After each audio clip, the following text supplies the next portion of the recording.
1-январь 2016 жылдан 13 май 2016 жылға чейин Кыргыз Республикасынын аймагында 50 өзгөчө кырдаал катталды. Анын кесепетинен 10 биздин жарандарыбыз каза болду. 8 жараныбыз чоң автомобиль катастрофаларынан айынан каза болду. Бирөө жер көчкүдөн, бирөө таш кулоодон каза болду. Бардык республика боюнча кетилген материалдык чыгым 49.370.900 сомду түздү.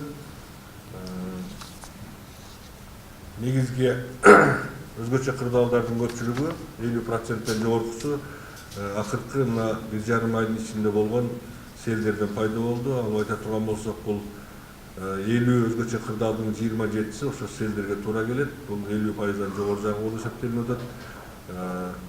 Региондорго алып карай турган болсок, Бишкек шаарында 1 селевой поток болду, Чүй областында 5, Таласта 2, Жалал Абад областында 9, Баткен областында 3, Ош областында 5, Нарын областында 2 өзгөчө кырдаал ошол селдердин айынан пайда болду. Негизги акыркы өзгөчө кырдаалдардын чоң-чоңдоруна токтоло кетсем, бул өзүңөргө белгилүү болгондой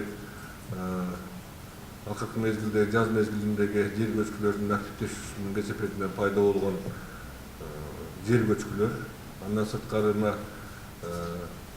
май, 4 май күндөрү болгон Жалал Абад, Ош областынын аймагындагы селдер. Мисалы үчүн 3 майдагы селди алып карай турган болсок, Жалал Абад областынын Аксы районуна бул 8 ай өкмөттүн аймагында болуп өттү. Ал жерде 50ге жакын үйгө зыян келтирилди. 192 баш мал жандыктар ошол селдин кесепетинен агып жок болду.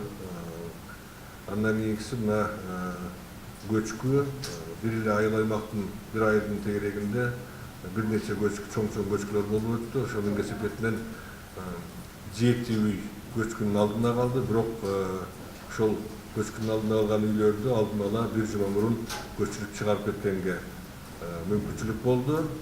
Ошол көчкүнүн кесепетинен мына биздин 16 жаштагы бир жараныбыз каза болду. Алдын алуу иштерине токтоло кетсем, бардыгы болуп быйылкы 16 жылга 329 объектиде алдын алуу жумуштарын жүргүзүү боюнча пландалган. Анын 119 объектисинде бүгүнкү күндө жумуш жүрүп жатат. 73 объекти бүгүнкү күндө толук түрдө бүткөрүлүп, иштөө үчүн тапшырылып берилди.